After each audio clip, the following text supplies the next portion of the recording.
The process of getting a rental and doing the application is a bit of a daunting process because, you know, you want to put your best foot forward. You want, you know, the landlord or whoever's looking at the application to think, geez, you know, this person's suitable to live in my house. This is a stand-up citizen. Yeah, you know, they've spent so much money on this house, this huge property, that they want, you know, no one to trash it. They want everyone to be respectful. So it is a huge thing to make that good first impression. So it's a good thing you didn't send in a mugshot with your application. Here's my black and white headshots from my acting days. This is me as a chef. I play a hardened criminal in this one. Don't be alarmed. But yeah, I'm in the process of moving in with a mate, and she already lives there, but I'm trying to move in, and I've had to do an application online to sort of seal the deal. Yeah, you want to get on the lease. So, even though she's put in kind of a recommendation saying, you know, we know each other, we're friends, it's just I have to do a lease, you know, application and all that. Yeah, sure. And there's a funny part where it comes up to tell us a little bit about yourself, and I was looking at it, and I was thinking, well, I won't tell them the truth because, you know, they might, you know, if I turn around and said, hey, I play drums, you know, I like to go to the pub, all these things, they think, geez. This guy's a rat bag. I don't want him living in my house. The normal person would think that. And no one's disputing that. Most people probably think that in general, you know, without owning a house. So I thought in the application process where it says, you know, tell us a little bit about yourself, I thought I'd embellish and change things a little bit. So I love cooking now. I think cooking is my main hobby. When do you cook? I don't cook that much at all. I was going to say, maybe heat up the occasional Enzo's pasta pack. Yeah. Microwave meals, definitely my specialty. I am like a Michelin-starred chef with the microwave meals. You give me the recipe, you make it, I'll heat that thing up. Oh, yeah. I'll even shave some parmesan on top. I like to be a little bit gourmet. Yeah. But so like cooking is my new hobby. We're going to stray away from, you know, the other stuff I said that could imply it's going to cause a ruckus. Like maybe your drum kit? Yeah, exactly right. Are you going to leave the drum kit at your parents' home, or are you going to bring it with you and cause a ruckus? I will leave it there for the time being. I'll leave it at the parents' house for a little bit. Yeah. My other hobby. Till they trust you. Yeah. My other newfound interest. Okay. The theatre. The theatre, as in the movie theatre, or like the play as theatre? In plays, like Her Majesty's Theatre. Plays. Yeah, okay. Yeah. When was the last play you saw? Jeez, I don't know. What would it be? Probably the Book of Mormon. Book of Mormon. That's a few years ago now. Yeah. It's a while ago before it was around. But I thought in my head, well, if I do theatre, you know, they'll think I'm pretty quaint and tame. And I just said, you know, it would be great to live near the city during Fringe time because I love theatre and I love seeing shows. And, you know, they won't think anything different. Maybe in the inspection they come and I'm just rocking a turtleneck. Yeah, I was going to say, what are you going to wear to the interview? A turtleneck, you know? Sorry, they're banging on the door for half an hour. Sorry, I was in the shower singing Sweeney Todd. Thick framed glasses to go with the... Bunch of You've got a book under your arm. Just a huge library of Penguin Publishing orange books scattered around the house. I'm really artsy, actually. I do love the theatre. Sorry if you're going to trip on my scripts on the floor. But so I've definitely gone through this process, changed my character a little bit just so they don't think I'm too much of a rat bag. Yeah, so they don't know who you are, truly. My true identity. So You've almost lied on this application a little bit. I would say so. You've embellished it. The truth has been a little bit embellished. Yeah. I don't mind cooking. I don't mind the theatre. Do I love both of them? Probably not. Is that how I'd explain myself to newfound people? Absolutely not. God, no. I want to open up the text line here, Callum. What did you lie about, Adelaide? Did you lie on a resume? Did you lie on an application, a renting application? I mean, I feel like that's the big hitter. Surely resumes, applications, you know, those skills that you don't have that you claim you do. Have you claimed you speak another language or something? You know, are you really good at maths? Like, whatever it is, surely you have lied on something. Hey, we got a few people that have called up with their lies. Adam in Tonsley, good morning, mate. How are you? Very well, thank you. How are you? Yeah, good. Now, Adam, what did you lie about? So when I was younger, I used to love getting around the video games with my mates. Yeah, absolutely. When I was about 10, 11 years old, we used to love playing GTA. So one night at about 2 a.m, probably met some random English bloke on there, and he was trying to sell me a modded disc version of it. So I thought, why not quickly pull out the mum's credit card while she was sleeping, bought Wow. it. She was Jeez. asking me, oh, what happened? Why'd you buy this? I'm like, no, that's not me. Didn't buy anything. And yeah, by the end of it, there was a full-on police investigation Oh, my because I God. wanted to play some modded GTA. Jeez. So was it definitely it came from England and everything, or was it sourced from some like dodgy spot? Oh, it was definitely from England because, when I spoke to the bloke about it, he actually wrote it was a wedding video. Right. Okay. And Adam, how would you feel if I told you I could sell you GTA 6 right now? I'd say how much? I'll get it from England. I've got guys over there. Good on you, Adam. Thanks for getting Awesome. involved, mate. Appreciate it. Thanks, mate. Cheers. Cheers. Hey, we've got Alicia from Plimpton on the line. Alicia, what was the lie? So I went to a French bar in the city recently and all of the waiters were speaking in a French accent. So I tried to talk to them in French. Yeah, and the guy okay. turns around in the most Aussie accent ever and goes, I'm not French. I just talk this way so I get more tips. Wow. Okay.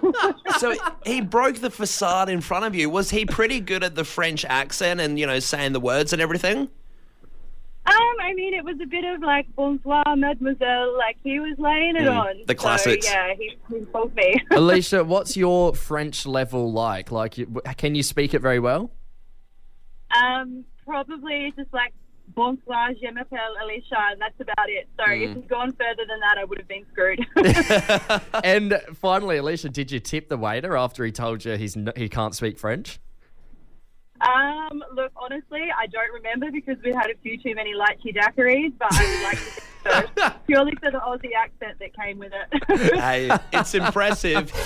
Tom, in the morning, we are assigned a producer here to help with socials and, audio. And Taking calls. Yeah, exactly Yeah. right. There's heaps of different jobs that go around, like in the breakfast show, that everyone helps out with that we don't necessarily always do. Yeah. And you need a producer every day to help out with that stuff. And if they don't show up, it just means everything takes a little bit longer. Yeah, it just means we do all the work, which is fine. Don't hate it, but it is nice to have a producer in here in the mornings helping out and getting a little bit of experience of how a radio show might work as well. Yeah, definitely. And one of the producers, the one that was assigned today for Tuesdays, is our friend Gavin. Yes, our social media man at Fresh 92.7, Gavin. He produces us on Tuesdays, and he was meant to be in this morning. So it was a really funny thing because yesterday he was told that, he was the only producer on shift. It would be Tom, Callum and Gavin. Yeah. And we'd all be hanging The out. three amigos. Yeah, exactly The right. three Stooges. He didn't really The three Musketeers. Three blind mice going into the station. Who knows what will happen? But, Gavin didn't seem, too phased about the excitement that it would be the three of us No. when he was told that. And it kind of shows because he isn't here now. No, he's not here. And Gavin is very well known around the breakfast circuit of being someone who never really gets here on time. And he's come at us with quite a few gold excuses in the past. Well, it was a real process of all the different excuses that he's been through. I think it started off with car troubles. Yeah. Which is fair enough. He really slid that one through a few times. The car he pushed the car troubles so much that he actually got rid of that car and got a new car, which we don't know if there was any car troubles to begin with. And then that new car had car troubles. Yeah. So it very was convenient. It was constantly something new would happen, and then it went to my alarm was broken. Classic, yeah, slept through the alarm, forgot to set the alarm, just the alarm didn't go off. Anything to do with an alarm excuse, that got a rinse as well by him. And then here's where his craft sort of diminished a little bit, where he started to get a bit slack on the excuses because it went from car troubles to bad alarms to, hey guys, I just slept in, I'm really sorry. Yeah, and then it got to a point where he just assigned himself a new time. We're meant to get in around 6:15 in the morning here, and he'd just roll through around 7:30, 8 o'clock. Yeah, sometimes even without an 8:30. excuse. No, Yeah. and there wasn't any excuse, which was more. It was almost like he walked in with such confidence and bravado that no one really bothered to ask him about it because you thought, well, maybe he did get assigned a new time and we just don't know about it because he just didn't say anything. He would just rock in at 8 o'clock. But he's come out with one of the all-time excuses for this morning as to why he's not here. Gone for the health route. He has wisdom teeth pain. Now, he has been planting the seed about his wisdom teeth for a few weeks now, but we have been talking about the messages he had sent. You know, they were at quarter to 2 in the morning, 4:50 in the morning, and we're wondering, did he set the alarms that don't work Yeah, to well, wake up at these times and send these messages? Because he was at Henley Beach last night at 9 o'clock taking videos of the sunset. Yeah, how can you eat your leucomatus down at Henley Beach if you got sore teeth? We have our newsreader Cassie coming in with gastro. So she doesn't care. She gets it. Literally, we've got a trooper, an absolute trooper of a newsreader. She is on the brink with gastro, and meanwhile, Gavin, who's allegedly has wisdom teeth issues, is down at the beach taking sunset shots for a calendar or something, and she's in the studio here. Good on you, Cass. Hey, Callum, don't you reckon one of the worst things is forgetting someone's name? Yeah, it's not one of the good ones. I mean, there are little fallbacks you can do to save yourself from such a dilemma. Yeah, you're using like mate as a classic. Oh, mate is great. Or if you turn around and you're like, "You been good?"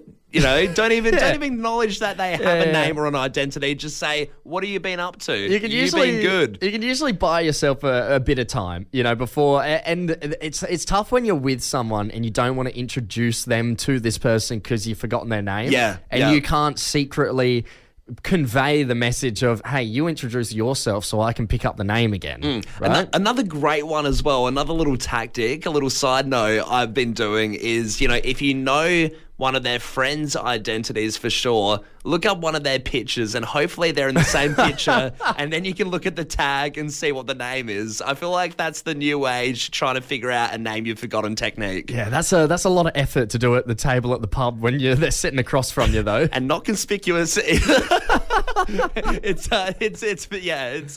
can be caught out pretty easy. Yeah, and I mean, there are all these different ways of buying yourself time if you've forgotten their name, but this completely changes if you do invite this person over for a sleepover. Sure. One-on-one time makes it a lot tougher to not use their actual name. Yeah. So there's only so many times you can call someone mate, especially when you're going for a sleepover. Yeah, exactly right. And, you know, they're not going to be shouting out their own name during the session. It'd be a bit weird. So, you know, you're really in a dilemma there. Well, this is exactly what happened to a mate of ours over the weekend. She's gone home with another friend of ours, but they hadn't met ever before. Hey, look at us matchmakers. Yeah, you little know, cupids. Pretty seamless. We're wearing our nappies. I had my bow and arrow on site. Callum brought some wings. That's it. You know, matchmakers at the pub, seamless interaction. They seem to hit it off pretty well because of us. Yeah. However, they hit it off too well where I guess they didn't hang around the name part so long.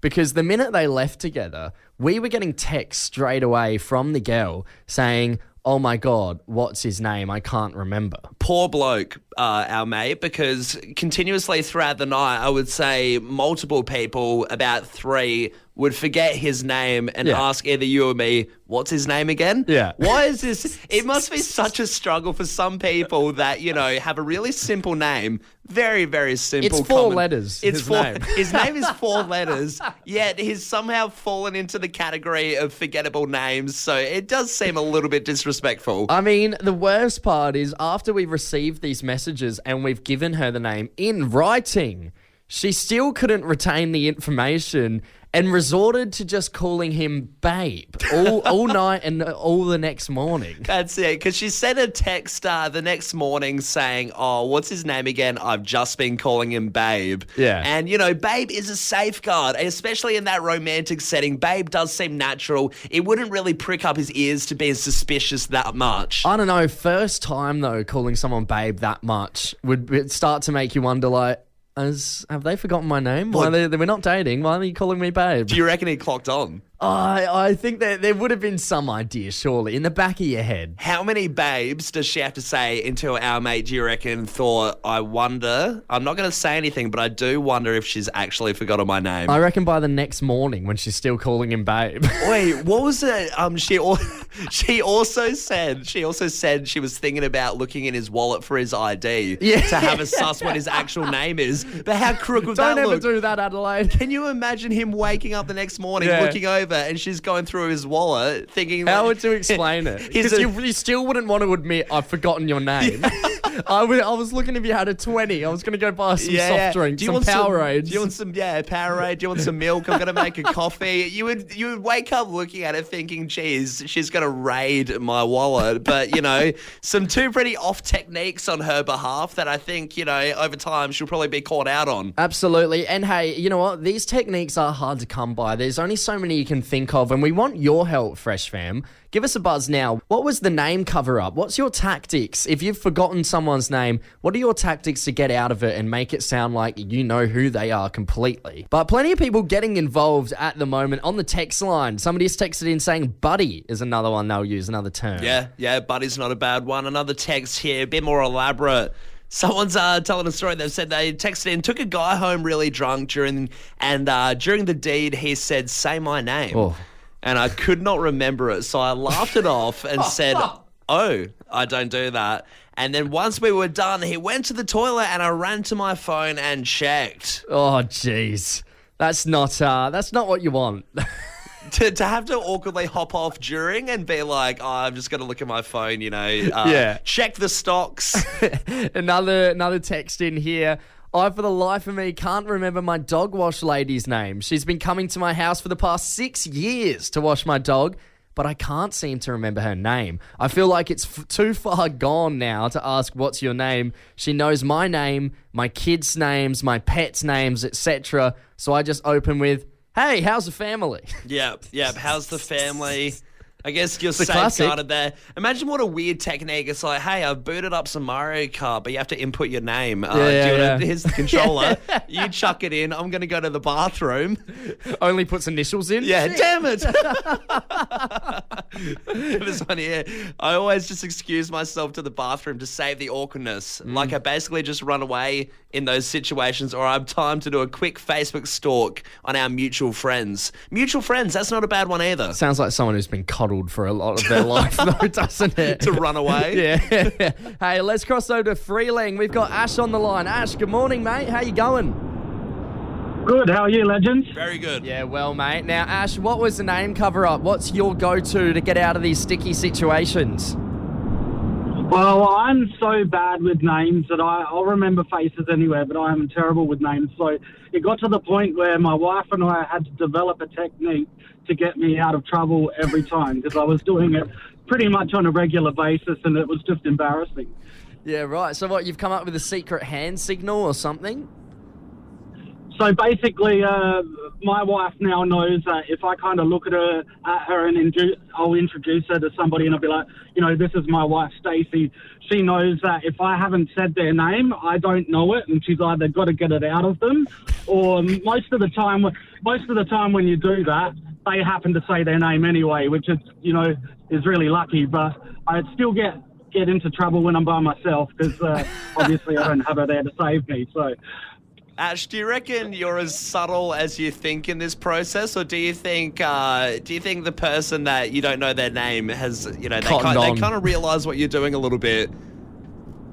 Oh, there's definitely been times when they've known, because, if nobody gives any hints and, we can't come up with a way to make them say their name, it's kind of awkward, and then you go back to the whole mate situation again, because that's all you've got, right? Why has he called me mate 6 times? And why is he waving his arms around in panic? Hey, Ash, do you have any sort of system if your wife, Stacey, forgets anyone's name? Do you have a system for her to help out her?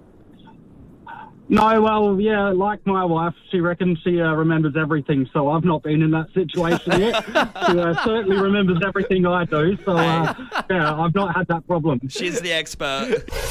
Callum, when we think of what's sacred to us Aussies, it's pretty simple, isn't it? Sports, a refreshing taste of that liquid gold on a scorching hot day. Yep. The beach. Yeah. And of course, one thing we hold very dear to our hearts is our relaxed style of shortening every word. Yeah, well, I guess the slang words, it is like not telepathic, but it really brings people together. It's like code words, if you subtly know, I guess if you're at a backpackers hostel in Europe and you see an Australian in the distance and you sort of, have the secret language of the slang, then it brings you together. What I love about Aussie slang as well is you could be talking absolute nonsense. You could be talking words that aren't traditional Aussie slang, but if you're saying it in a way that makes sense, anyone else that's Australian will get what you're saying. Yeah, exactly right. Doesn't need to make sense at all. Doesn't even need to be real slang words. There's an art form to it, which I feel like as a nation, we've truly perfected. And it's recently come under fire. I think we have a new show enemy. Really? Yes. Jennifer Welch, the host of I've Had It podcast, which is basically a podcast about things she's had it with, that she's upset about. And this particular podcast, she started slamming Aussie slang. Right, okay. So obviously this is going to tick a few Aussies off. Hold your horses, everyone, because this may aggravate you a little bit. Yeah, and the slang word that she's really targeted, this one word in particular, is pretty true to our hearts. I'm going to play out the audio now of her on the podcast, what slang word she had a problem with. I've had it with people calling breakfast brekkie. Put a sock in it. Stop, for the love of God, calling breakfast brekkie. What do you mean stop calling breakfast brekkie? I mean, brekkie is, in a classic Australian slang and also our show. So I think that's why it hits close to home a little bit harder than it usually would. New show enemy on the bounds right now. Jennifer Welch, the host of this I've Had It podcast. You know what? I've had it with this podcast. Well, who knows what brekkie she is referring to that she hates? Is it, just a classic full English breakfast, or is it Tom Callum, our show? We can't be too sure, and we can't, we can't assume. We just have to cover all grounds and assume that she's talking about us. So yes, we have a new show enemy. We are taking a stance. We will continue to be calling breakfast brekkie, and there is nothing the Americans can do about it. There's nothing she can do about it. There will be a plaque in the room here installed ASAP with her being the first name on the enemy list. Hey, you have to respect somebody's craft when they do a really good job at something and, they're a professional and all the results come perfect. And exactly that happened with our photographs that were taken for our promo shots for the new Brekkie show. Yeah, you can go check him out. Even with there's new photos for the new Drive show, Kayla Max, yes. New pictures for the new Brekkie show, Tom Callum, and then Taylor, of course, came down and got new pictures as well. If you head to our Instagram at Fresh927, you can see the pictures they've used and the pictures we've picked of ourselves. Yes, exactly right. Now, we did go to a photography studio to get these done, and I have to say, kudos to the man who did the photos because he put up with a lot. Yeah, he put up with a lot for us. We were the only people to insist that we used the props in the room. Yes. Insist that we used the props that were specifically for kids as well. Yeah, like a small little car that it was made for a kid to climb into, and I managed to squeeze my tuchus in there. Hey, with a bit of contortionism, it was all good, a bit of bending and snapping of the legs and the tibia and the fibula. Like it was, I think you broke a few bones to try and squeeze into that one, but hey, you did it, and we took. You got to break pictures. A few bones to make a few bones. Am I right? But of course, we did get in the props, and we had a lot of fun at that studio. But one of the fun moments is actually captured in our main picture, and our main picture on the Fresh 927 Instagram is pretty much you are on my shoulders. Yeah, we're doing a standard as if you're in the mosh pit. You're on my shoulders. Yeah, maybe a few of them I'm giving the thumbs up, the shackers, whatever. We're in matching suits as well, so we kind of look like one big man. Yes, exactly on the right. Shoulders. Ready for a trench coat to go around and us to go into a blockbuster, without our parents. Ready to head into the sip and save. Yeah. But no, the image that we picked, though, of me on the shoulders, it was a very candid shot that was caught. And I do really urge you, Fresh Fam, to head to the Instagram at Fresh927 to check it out because the facial expressions on us say it all. Yes, and that's exactly why we admire the photographer on the day because complete professionalism. It is so candid, right, that in the picture, pretty much you're on my shoulders. the balance went off a little bit. It was a little and- warm up there. We Yeah. were in suits, and me being on your shoulders was proving to be a little difficult after a while of being up there. It was a bit hot and sweaty, and there's a bit of misbalance, and then you pretty much almost fell off. I I let go for 1 second to put my hands up, and then you let go of locking my legs into place, and then I started to fall backwards, and there is this look of pure sheer panic on both of our faces until luckily I didn't fall over, but the photographer, he sat there, one knee down, and he got that shot. And he didn't ask if we're okay. He didn't try and help. He just did his job, and I respect the hell out of that. 100%, because he looked at us. In that moment, he would have looked at us and thought, geez, these boys might crack their heads open, but they might crack their heads like watermelons right now, but I'm going to stand here and take more and more pictures and hold my ground because I know this will be the great shot. Imagine how upset National Geographic would be if you interfered with a lion taking down an antelope. Exactly You just right. wouldn't do it. You sit there and you take the picture, and that's exactly what he did. That's professionalism, and we got the shot. It could have gone bad, but it didn't, and he got that money shot, so you can check it out on the Instagram. It is candid as you're almost falling off, and I think this man needs to be promoted to Nat Geo ASAP. Absolutely. Head to @Fresh927 on Instagram to check out all the latest pics.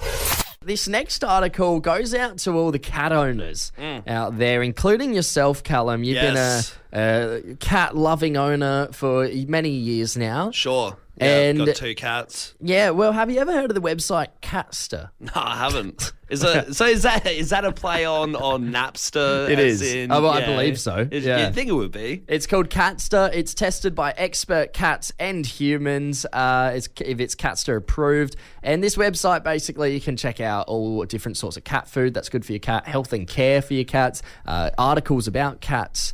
And I did find this one article here on Catster. What is a cat's IQ? Right. Vet-approved facts and how to test feline intelligence. Yeah, okay. So is it how would you conduct such a quiz to test the cat's IQ? Pen and paper, mate. Ask it a couple of questions. Yeah. Sticky tape the pen into one paw, paper in the other. See what happens. No, there's it does go into how, IQ test for a cat is obviously going to be very different to your standard IQ test for a person. Sure. Because they're typically questions that a cat can't answer. But there is a way to test your cat's intelligence. And they reckon that a really smart cat would be around the same intelligence of anywhere from a 1 to 2 year old child. Yes, I have heard that. The old animal equivalent for the intelligence. Yeah, I did hear that cats were, like a grown cat, 2 years old, 2-year-old human. Now, Callum, you have 2 cats. Yeah. Walter and Jesse, named after the stars of Breaking Bad. Yes. Yeah, they are. And you sort of have a bit of a gripe with one of your cats. Yeah, well, you'd assume Walter would be the evil one, just based off the Breaking Bad characters. But no, Jesse is the one that's a little bit annoying. However, Jesse's a rotten egg. I will say, I do like Jesse. Yeah. He's an alright bloke. I see him around the corridors, give a nod, but he, But you wouldn't go out for milk with him. yeah. I wouldn't go as that far, to socialise with him. But no, he is annoying. But I will say, on a general assumption, he is probably the smarter one. Right. Well, what I want to do is I do want to put your 2 cats to the test, and I want us to pick one of your cats. Now, of course, because they're your cats. Pick him like Pokemon. Yeah, because they're your cats, you can have first pick of the litter, no pun intended. And would you rather be Team Jesse or Team Walter? I'll go Team Jesse because I think he will be smarter. Right, you talk a lot of crap about Jesse too. Talk a lot of crap about my teammate. You know what? If you want to take Walter in this intelligence IQ battle of cats, of the cat mind, I will tell you, Walter might have better emotional intelligence. Right, well, I am stuck with Walter now. You've picked Jesse. Yeah, you picked my favourite cat. He's not a bad call. He's just a bit of an idiot. Like, he's just a bit docile, Walter. But what I want to do is I want to tell you what this IQ test is, and anyone listening that has cats, you should try this out with your cat as well and see if you have an intelligent cat or a dud. A dud. Yeah, the dud cat. Might want to return it. Put it back in the litter. But basically, the IQ test is that you grab their favourite toy and a cardboard box. Yeah. And this test is best performed in a quiet room, free of distractions, nothing that the cat can mess about with. And then you show your cat their favourite toy, and then you simply place it behind or inside of the box. Yep. Now, cats that go looking for the toy, they have a basic understanding of objects' permanence, and that's going to be your cats that have a similar intelligence to a 1-2-year-old child. Right. Some cats probably won't understand where the toy has gone after it disappeared, so they're not going to go looking for it. And then there's going to be other cats that completely forgot you even showed them their favourite toy. Okay, And so they're that's the real duds. That's the bottom tier, Yeah. that they just completely forget about the toy, right? What if the toy has a bit of catnip in it and then... No catnip allowed. No catnip allowed, okay. That's like juicing for cats. Yeah. You can't put any catnip around. So it's against the rules. I was going to say, if it's an easy way to win. But what I want to do, Callum, is issue you some homework here. Tonight, I want you to try this intelligence test on your two cats. I'm Team Walter, you're Team Jesse, and tomorrow morning we'll find out which cat is smarter and who has the better teammate cat. God, the unfortunate scenario being that they're both duds and they both forget about the toys. Be like, what have I raised? Then we'd start looking at you. You What have do you the done? IQ test.